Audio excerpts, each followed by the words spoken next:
Bien, compañeros, gracias por la espera, que obligadamente tenemos que hacer este receso. Perdonen. Bien.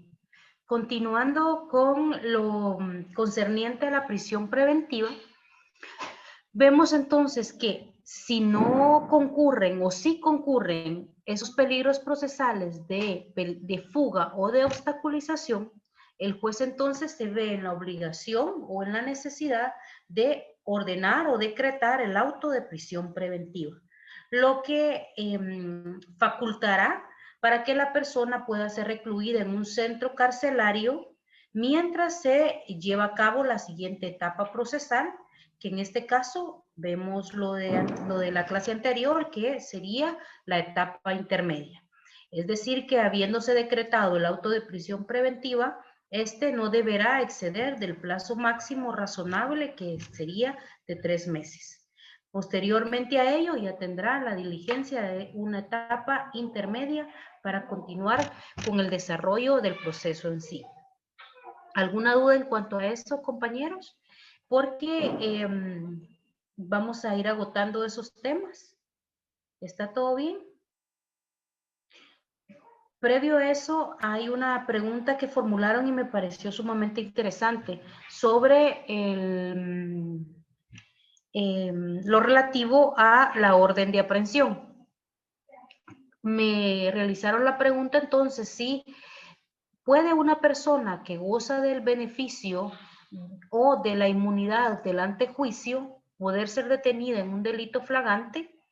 Veamos esto, compañeros, que hay obstáculos a la persecución penal y en este específico caso no se puede detener a una persona que goza de inmunidad, que goza de antejuicio, aunque sea un delito flagrante. Debe primeramente emitirse una resolución donde la persona ya no goza de esta investidura jurídica de antejuicio, de inmunidad, y posteriormente a ello va a enfrentar el proceso penal correspondiente por el delito o delitos que haya cometido. Sin embargo, no puede detenerse entonces en ese caso especial de gozar de inmunidad. Ahora bien, en cuanto al otorgamiento de medidas sustitutivas, que el juez va a hacer esa decisión entonces, si no emite el auto de prisión preventiva, podrá emitir un auto de medida sustitutiva. Y esto es que le permite a las personas poder enfrentar un proceso penal, pero estando en libertad. Denme un segundo, compañeros, por favor.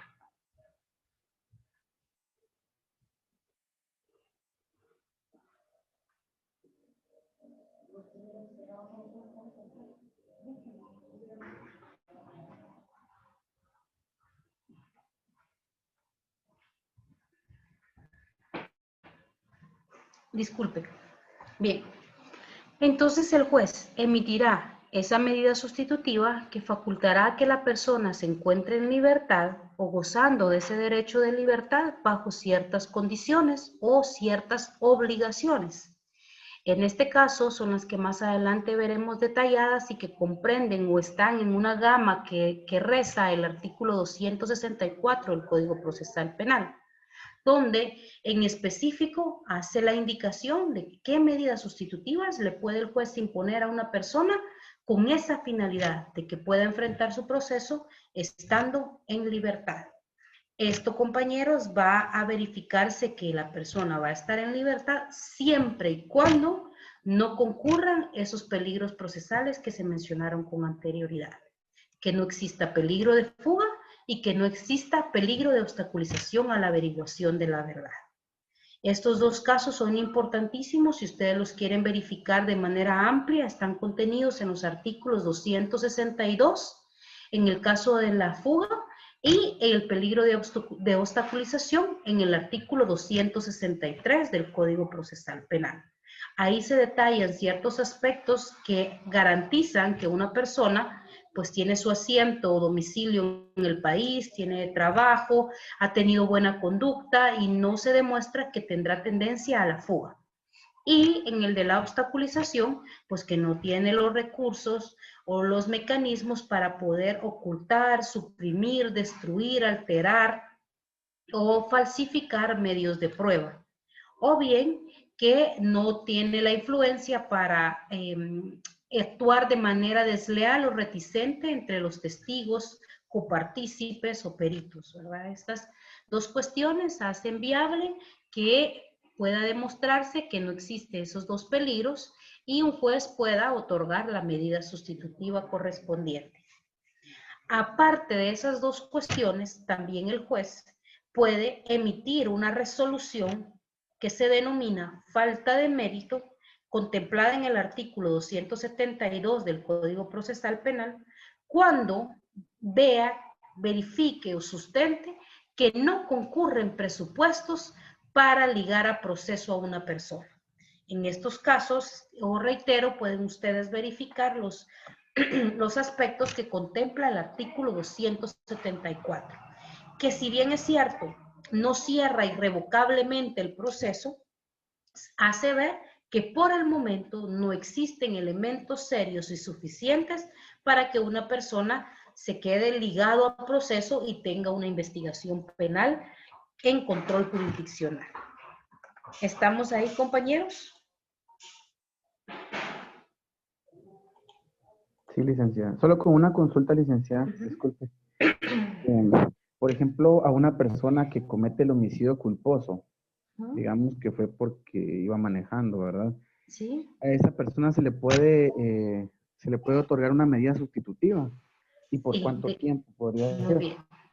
De hecho, para las personas que enfrentan cuestiones culposas, deben de manera inmediata o gozan que de manera inmediata se les requiera un arresto domiciliario, que es una medida sustitutiva.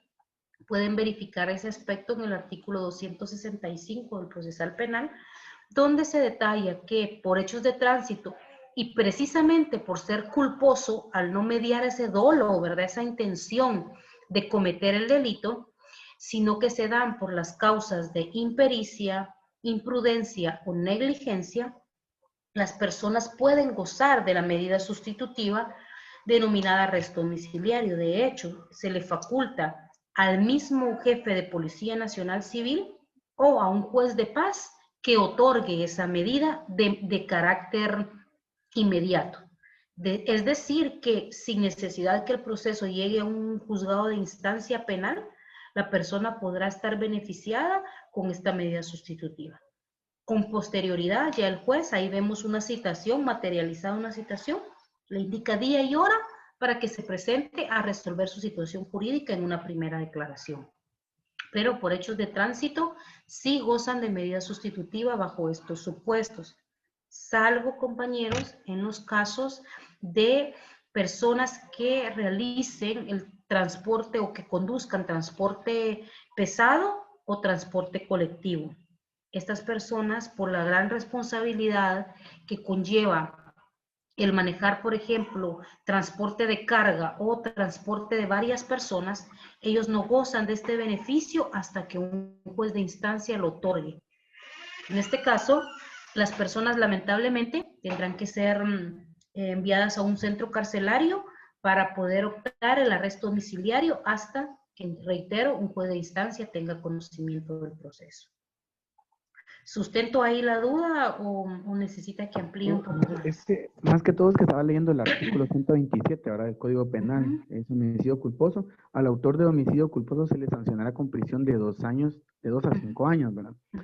Pero la duda aquí es, por ejemplo, se supone que tiene un tiempo que se le puede dar de lo que es este arresto domiciliario a la persona, siempre y cuando se demuestre pues, de que esta persona no cometió algún delito en el pasado o alguna falta grave, ¿verdad? Entonces, pero ¿por cuánto tiempo se le da? Es mi duda, no sé. ¿Cuánto tiempo? La medida sustitutiva no puede exceder de 6 meses. Sin embargo, si todos los que gozan de medida sustitutiva, el plazo es de 6 meses. Sin embargo, por la práctica tenemos conocimiento que este plazo se amplía, pero no significa que no tenga un cierre la investigación, sino que no se ha llevado a cabo la audiencia siguiente, para explicarlo de otra manera. A los 6 meses ya debe estar el acto conclusivo presentado. Si este no se ha discutido porque el juzgado tiene una carga laboral muy extensa, no se llevó a cabo la audiencia por X o Y razón, eso es independiente, pero la investigación y la medida tendrá ese plazo de 6 meses. Obviamente, si no se discute ese acto, le permite al juez seguir teniendo a la persona bajo esa condición, ¿verdad? Que siga firmando un libro, que siga con arraigo, que siga con arresto domiciliario hasta que lo decida, ¿verdad? Hasta que el proceso se resuelva. Sin embargo, el plazo que la ley nos señala es de 6 meses para los que gozan de este beneficio de arresto domiciliario o medida sustitutiva. Ese es el plazo. Gracias, licenciada. Ojo con eso, ¿verdad? No significa que hasta los 6 meses le va a tomar la primera declaración. El arresto domiciliario se da únicamente para que las personas procesadas o que han cometido un hecho culposo, en este caso un hecho de tránsito, no estén en un centro carcelario. Por ejemplo, hemos visto varios procesos donde el papá va manejando, va su familia, su esposa, hijos, tienen un incidente, resultan lesionados y él tiene que ser consignado. La persona va a gozar de que de manera inmediata el abogado solicite el arresto domiciliario ante la policía y le permitan a este piloto poder ir a casa, resolver las cuestiones médicas y en un plazo que el juez lo ordene ya presentarse a rendir su declaración. Pero debe ser detenido o consignado, sí. ¿Se le puede solicitar entonces el beneficio del arresto domiciliario? Claro, la ley lo faculta en el articulado que se citó. ¿Estamos bien ahí entonces, compañeros? Sí, licenciada, gracias. Perfecto. Avancemos entonces. La siguiente, por favor. Bien. Lo que acabamos de estar mencionando, y acá lo vemos en la diapositiva, los plazos. Importante que consideremos entonces, compañeros, lo que la ley nos enmarca, porque a pesar de que es difícil que se cumpla con este precepto, dada la carga que la mayoría de órganos de justicia en nuestro país tienen, que están sumamente saturados, la Corte Suprema de Justicia ha buscado descongestionar esto y evitar la mora judicial creando nuevas judicaturas o bien modificando la estructura de las mismas. Déjenme indicarles que en la mayoría de casos nuestro país contaba con jueces unipersonales, es decir, que dentro de un órgano de justicia solo un juez ejercía ese poder de jurisdicción. Sin embargo, dados convenios y tratados internacionales que Guatemala ratificó y suscribió, se obliga a que las personas tengan acceso a una justicia pronta y efectiva, y de esa cuenta modifica sus órganos de justicia.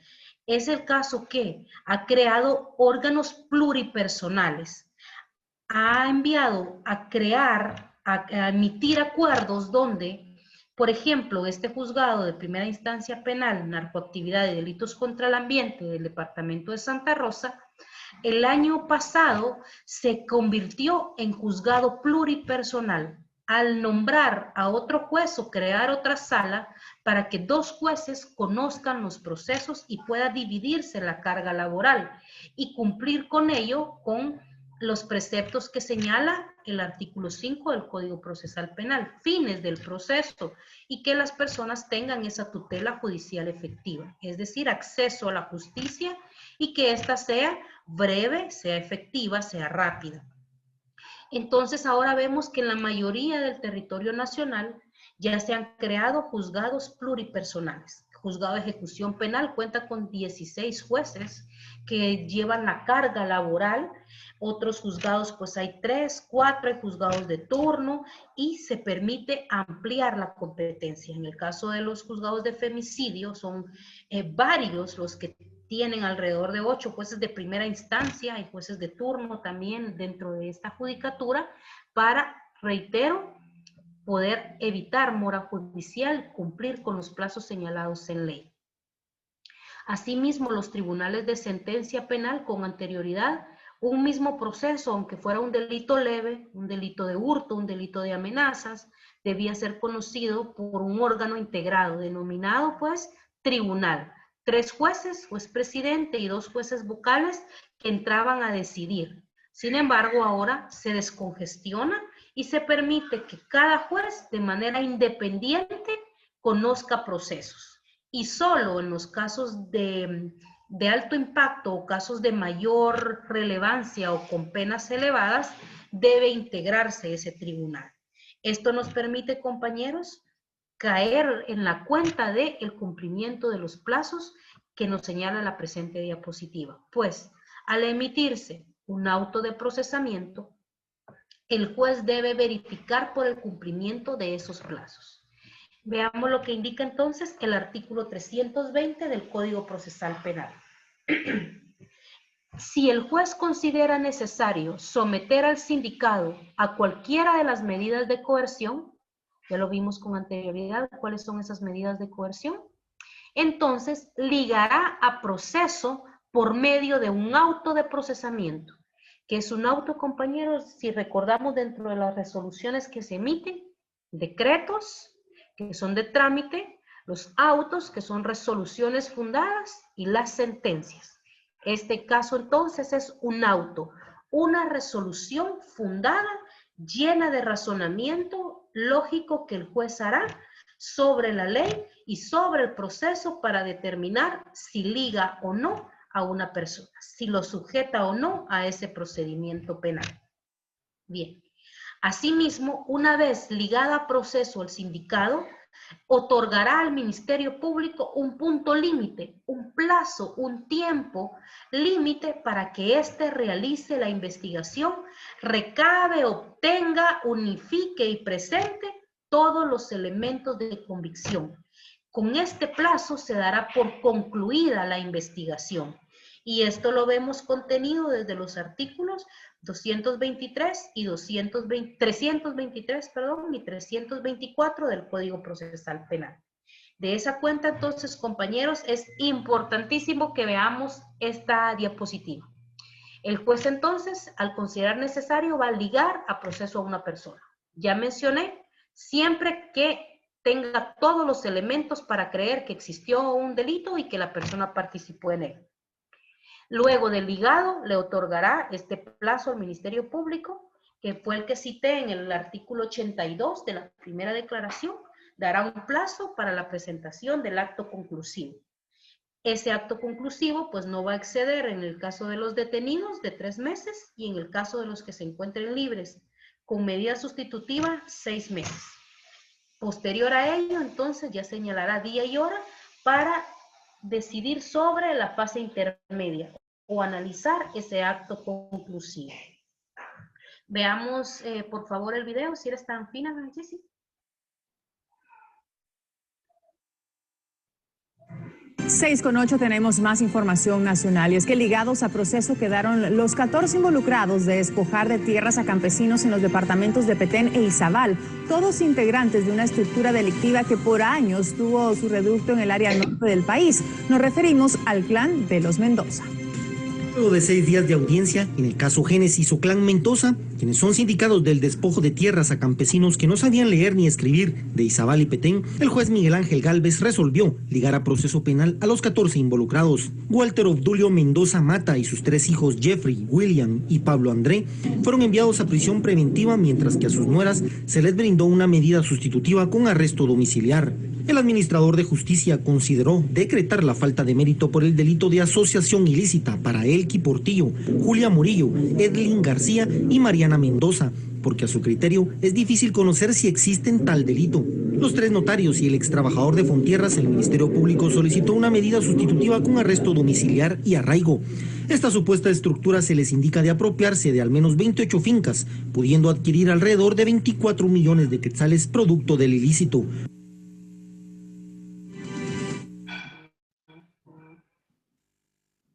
Muy bien. ¿Pudieron escuchar, compañeros? Sí, Muy bien, excelente. Me pareció interesante poder compartir con ustedes este video porque específicamente detalla en un hecho concreto lo que se ha estado analizando. Y es a través de una primera declaración, como ustedes pudieron ver, después de 6 días de llevar a cabo esta audiencia, primera declaración, donde se encontraban 14 personas sindicadas. El juez hace un análisis y emite la resolución que fundamenta el artículo 320.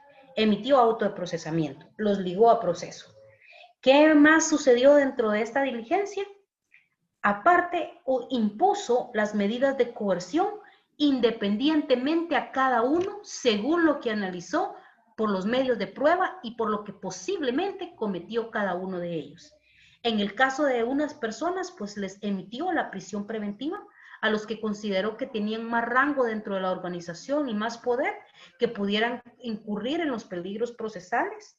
Asimismo, a otras personas les benefició con medidas sustitutivas, arrestos domiciliarios y arraigo. Y aparte de ello, también en algunos les emitió la falta de mérito, verificando con ello lo que se acaba de indicar. ¿Cómo entonces un juez realiza la diligencia, el análisis correspondiente y emite las resoluciones sustentadas a la ley, a lo que señalan los artículos 262, 263 y 64 del Código Procesal Penal? La prisión preventiva contenida en el artículo 259 del mismo cuerpo legal y la falta de mérito en el artículo 272. Interesante entonces que nosotros podamos ver un ejemplo concreto de lo que se está analizando en clase y poder tener entonces una idea jurídica, una idea práctica de lo anteriormente indicado. ¿Alguna duda en cuanto a esto, compañeros? ¿O he podido aclararles o indicarles de manera detallada lo relacionado a estas medidas de coerción? ¿Estamos bien?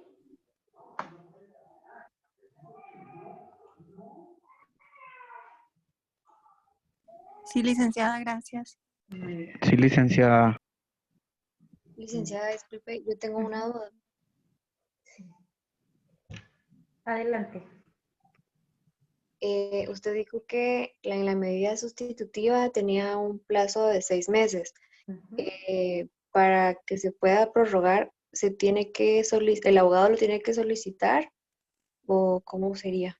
Muy bien, interesante. No, en el caso de las medidas sustitutivas operan de manera tácita. Es decir, que mientras no discutamos el acto conclusivo, es decir, no se lleve a cabo la etapa intermedia, las personas deben continuar en la misma situación. Voy a aclarar esto porque es bien importante, compañeros. Todos los sindicados, cuando vamos a audiencia intermedia y no se lleva a cabo, me preguntan, ¿debo seguir firmando? ¿Aún tengo la limitación para salir del país? ¿Tengo las mismas restricciones de no poder acudir a lugares donde se expendan bebidas alcohólicas? Siempre nos surge la duda de saber hasta cuándo tienen las obligaciones contenidas dentro del auto de medida sustitutiva. Y estas se prorrogan de manera tácita, mientras que un juez no indique o no resuelva que el proceso ha terminado. Hay algunos casos donde puede cambiar la medida sustitutiva. Por ejemplo, una persona que es llamada a resolver su etapa intermedia, fue beneficiado con la libertad y no llega a la audiencia, se le citan 2 o 3 veces y no comparece, no justifica su inasistencia, se le decreta la rebeldía y lejos de gozar con la medida sustitutiva, ahora tendrá una prisión preventiva, pues se le ordenará o se girará su inmediata aprehensión. Sin embargo, para contemplar plazos, para contemplar tiempos, las personas deben continuar con esta condición jurídica, hasta, reitero, que un juez ordene lo contrario, sin necesidad que el abogado solicite que se amplíe ese tiempo, debe continuarse en la misma condición. Caso contrario, sucede con la prisión preventiva. Ojo con eso, compañeros, o exhibiciones personales. La prisión preventiva, aunque tiene un plazo de concluir de 3 meses la investigación, si el Ministerio Público ha presentado el acto conclusivo, pero el juez no ha llevado a cabo la audiencia intermedia y pasa 1 año, obligadamente ahí sí, el juez debe requerir ante el Tribunal Superior, que en este caso se sala de la Corte de Apelaciones, requerir el plazo de prórroga de privación de libertad. ¿Qué sucede o cómo puedo aclarar este punto? La ley nos señala que las personas no pueden estar detenidas más de 1 año sin que se les resuelva si son o no culpables. es decir, sin que haya una sentencia. No puede transcurrir un año y que la persona siga en la misma etapa de que no ha llevado a cabo su intermedia, que sigue en la fase de investigación. No puede continuar más de un año en esa situación, porque de lo contrario caemos a una ilegalidad y es una detención ilegal. Por lo que para legalizar esta prisión, por lo que para permitir que la persona siga detenida y que esta detención sea con sustento legal, debe pedirse una prórroga. Ahí sí, debe pedirse que se amplíe el plazo para que la persona siga detenida. Y ya será este órgano superior el que le dirá al de menor jerarquía cuánto tiempo le autoriza esa prórroga. Si 6 meses, 9 meses o un año más. Si se vuelve a vencer, se tiene que volver a solicitar. Constantemente los tribunales están requiriendo la prórroga debido a la mora judicial que existe en nuestro país. Les cito un caso que llora sangre realmente. Una persona que fue declarada absuelta en sentencia firme en este tribunal de Santa Rosa por un delito de siembra y cultivo. El Ministerio Público planteó apelación, la sala ordenó el reenvío y esta persona lleva 4 años esperando que el Tribunal de Sentencia de Jutiapa le fije día y hora y lleve a cabo su segundo debate, su debate de segunda instancia, para verificar cómo es que esta persona, siendo declarada inocente en sentencia, aún se encuentra detenida y la sala tiene que estar prorrogando esta detención. Al momento de que no la prorrogue, caeríamos entonces en que ilegalmente lo tienen detenido. Entonces, tomar en cuenta los preceptos que señalan los artículos 320 del Código Procesal Penal y los que anteriormente se han citado, 264 y el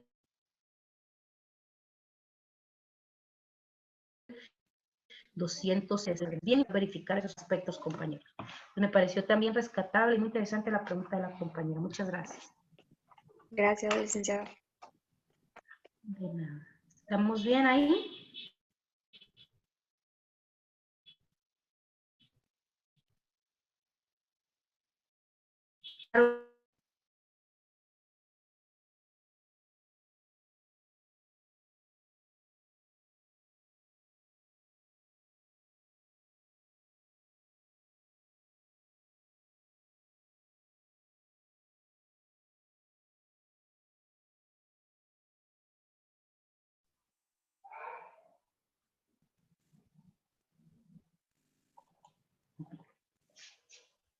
Creo que vamos a concluir la clase acá, compañeros, toda vez que al entrar en materia en la prisión preventiva es bien extenso el tema. O bueno, déjenme ver. ¿Están dispuestos a que veamos 10 minutos más? ¿Sí? De una vez, licenciada. Bueno, perfecto. Muchas gracias por la disposición. Excelente. Bien. Lo que les mencionaba, lo importante que resalta el artículo 259 del Código Procesal Penal es lo siguiente, que la prisión preventiva tiene una naturaleza denominada última ratio, es decir, de última opción, de última instancia. Los jueces primeramente deberán buscar opciones alternas antes de dejar a una persona privada de su libertad. En este caso, debe ser considerada entonces última opción aplicable al caso en concreto.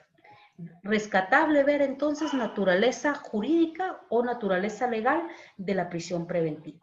De igual manera, la legalidad para que se emita una prisión en contra de una persona, debe haber información, como ya se indicó, de que se ha cometido un delito y de que exista una participación de la persona en ese hecho delictivo.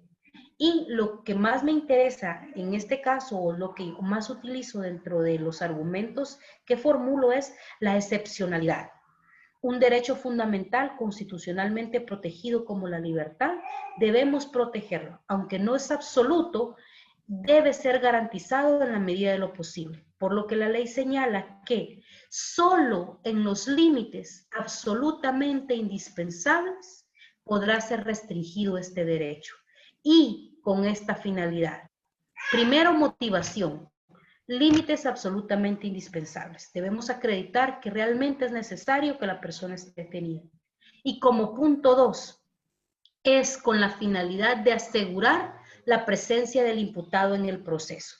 Pero si se puede garantizar que el imputado no tiene intención de fuga, no tiene intención de obstaculizar la averiguación de la verdad, que se encuentra en disposición de presentarse y solventar su situación jurídica, de colaborar en el proceso y de someterse a él, el juez no debe limitar ese derecho de libertad. Puede utilizar mecanismos alternos y son todos aquellos contemplados en el artículo 264. Son todas las medidas sustitutivas para evitar entonces imponer la prisión preventiva. Si eres tan fina de reproducir el video, por favor.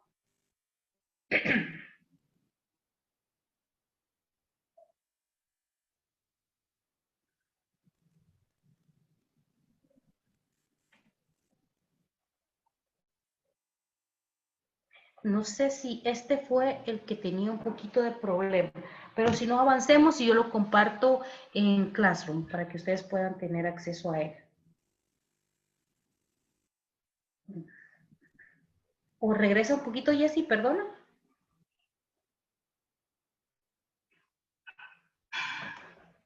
¿Puedes verificar si este sí corre? Creo que este sí era. Fíjate. Sí, gracias.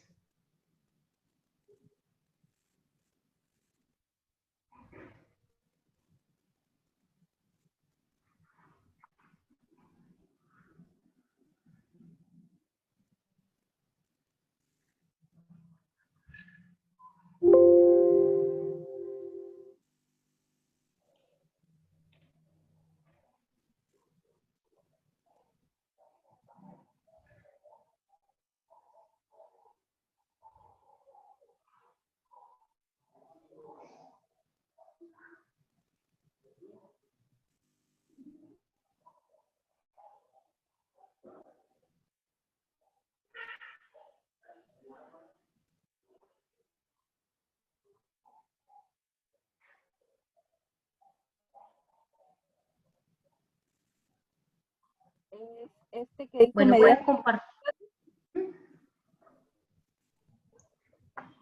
Voy a verificar si es este de medidas sustitutivas. No, creo que este está al final de la clase. Si no, voy a compartirles yo en específico este video sobre la prisión preventiva. Entonces, si ese no lo tengo. Bien, avancemos en la siguiente diapositiva entonces. Gracias.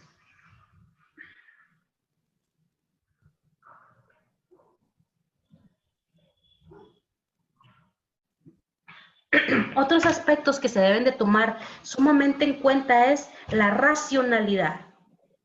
Esto nos enmarca que si concurren motivos racionales y suficientes para creer que la persona detenida ha participado en el hecho ilícito o lo ha cometido. Esto, compañeros, se refiere a que los medios de prueba que se presenten en la carpeta judicial tengan esa característica de ser lógicos y que racionalmente nos orienten a creer que se cometió el hecho delictivo por parte de la persona detenida o bien que participó en él, como en el caso de las extorsiones, que una persona realiza la llamada pidiendo ese dinero, generando el lucro injusto, pero proporciona el número de cuenta de otra persona. O bien que otra persona es la que llega a cobrar el dinero producto de la extorsión. Entonces vemos que esos motivos racionales para creer que la persona o cometió el hecho o de cierta manera ha participado en ese delito. La proporcionalidad. Este aspecto radica en que el juez debe considerar si priva de libertad a una persona y hacerlo cuando es absolutamente indispensable, como ya se indicó, para asegurar que el imputado concurra al proceso. Cuando exista entonces grave peligro de obstaculización a la averiguación de la verdad, obligadamente debe emitir ese auto de prisión preventiva para evitar esos peligros. para evitar entonces que la persona fácilmente pueda darse a la fuga o porque tiene influencias familiares, jefes del Ministerio Público o jueces que podrán obstaculizar este proceso investigativo. Y la temporalidad. Debido a su naturaleza misma, la prisión preventiva debe durar lo menos que se pueda, es decir, acortar el plazo en la medida de lo posible. Por ello, existe entonces que se ha fijado un plazo máximo, un plazo razonable, que no debe exceder de los 3 meses. Tomando en cuenta estas características entonces esenciales de la prisión preventiva, podemos entenderla, podemos verificar cómo es que debe darse dentro de toda resolución judicial y proceso o carpeta también judicial. ¿Cómo debe materializarse esta figura de importancia dentro del derecho penal guatemalteco? La prisión preventiva. Entonces, compañeros, yo agradezco el tiempo que ustedes dedican a este curso, la atención que prestan. De nuevo, pido las disculpas del caso por las interrupciones, por los llantos de mi bebé y por la alergia que tengo, que en ocasiones es un poco difícil poder estar hablando por tanto tiempo, pero muchísimas gracias. Si hay dudas también pueden compartirlas tanto en el desarrollo de la clase o con posterioridad a ella. Y me encuentro, reitero, en total disposición de poderles servir. Les deseo buenas noches y primero Dios compartimos mañana el siguiente tema. Gracias, licenciada. Muchas gracias, Lisa. Gracias, licenciada. Gracias, licenciada. Buenas noches. Buenas noches, licenciada. Gracias. Buenas noches.